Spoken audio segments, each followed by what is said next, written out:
John chapter 11. Now a man named Lazarus was sick. He was from Bethany, the village of Mary and her sister Martha. This Mary, whose brother Lazarus was sick, was the same one who anointed the Lord with perfume and wiped his feet with her hair. So the sister sent word to Jesus saying, Lord, the one you love is sick. When Jesus heard this, he said, this sickness will not end in death. It is for the glory of God, so that the Son of God may be glorified through it. This sickness will not end in death.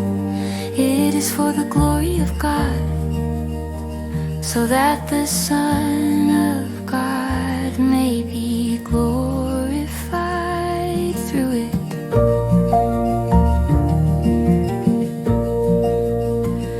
Jesus loved Martha and her sister and Lazarus.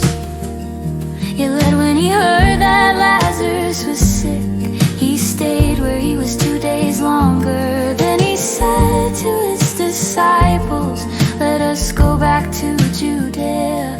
They said, Rabbi, the Jews, they were just trying to stone you, and you are going back. Jesus answered, are there not 12 hours in the day? Anyone who walks in the daylight does not stumble, for he sees by this world's light. But when he walks at night, he stumbles, because the light is not in him. After he said this, he told them, our friend Lazarus has fallen asleep, but I am going there to wake him. His disciples said, Lord, if he sleeps, he will recover. Jesus had been speaking of his death, but they thought he meant natural sleep. So he told them plainly, Lazarus is dead. And for your sake I am glad I was not there, so that you may believe. But let us go to him.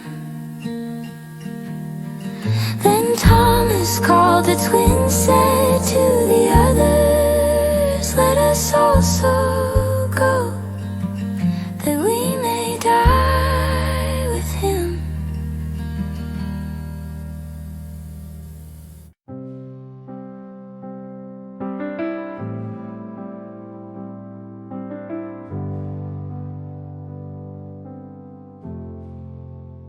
When Jesus arrived, he found that Lazarus had already been in the tomb 4 days. Bethany was less than 2 miles from Jerusalem, and many Jews had come to comfort Martha and Mary in their loss. When Martha heard that Jesus was coming, she went out to meet him, but Mary stayed at home. Martha said to Jesus, Lord, if you had been here, my brother would not have died. But even now I know that whatever you ask from God, God will give you. Jesus said to her, your brother will rise again. Martha answered, I know he will rise again in the resurrection at the last day. Jesus said to her, I am the resurrection and the life. Whoever believes in me, though he dies, will live. And everyone who lives and believes in me will never die. Do you believe this? Yes, Lord, she said, I believe that you are the Christ, the Son of God, who was to come into the world. After she had said this, she went back and called her sister Mary aside. "The teacher is here," she said, "and is calling for you." When Mary heard this, she got up quickly and went to him. Jesus had not yet entered the village, but was still at the place where Martha had met him. When the Jews who had been comforting Mary saw her get up quickly and go out, they followed her, supposing she was going to the tomb to weep there. When Mary reached the place where Jesus was and saw him, she fell at his feet and said, "Lord, if you had been here, my brother would not have died." When Jesus saw her weeping, and the Jews who had come with her also weeping, he was deeply moved in spirit and troubled. He said, "Where have you laid him?" They said, "Lord, come and see." Jesus wept. Then the Jews said, "See how he loved him." But some said, "Could not he who opened the eyes of the blind have kept this man from dying?" Then Jesus, once more deeply moved, came to the tomb. It was a cave with a stone lying against the entrance. He said, "Take away the stone." Martha, the sister of the dead man, said, "Lord, by now there will be a stench, for he has been dead 4 days." Jesus said, "Did I not tell you that if you believe, you will see the glory of God?" So they took away the stone, and Jesus looked up and said, "Father, I thank you that you have heard me. I knew that you always hear me, but I said this for the sake of the people standing here, that they may believe you sent me."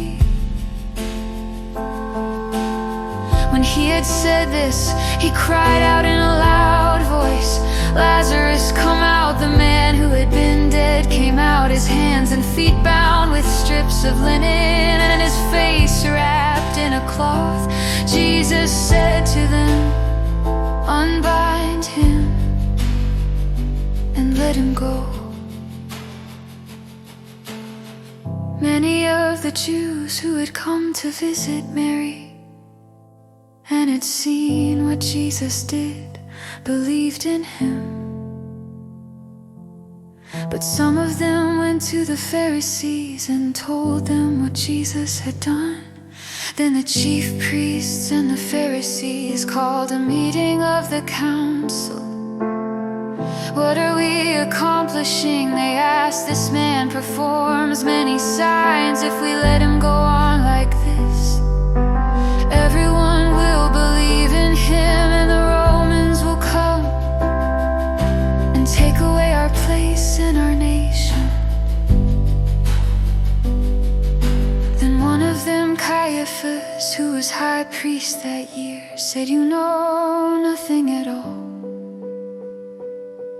You do not realize that it is better for one man to die for the people than for the whole nation to perish." He did not say this on his own, but as high priest that year, he prophesied that Jesus would die for the nation, and not only for that nation, but also to gather together the scattered children of God. So from that day on, they plotted to put him to death. Therefore Jesus no longer moved about publicly among the Jews, but withdrew to a region near the wilderness, to a town called Ephraim, and there he stayed with his disciples. Now the Passover of the Jews was near, and many went up from the country to Jerusalem to purify themselves before the feast. They kept looking for Jesus, and standing in the temple they asked one another, "What do you think? Will he come to the feast?" But the chief priests and Pharisees had given orders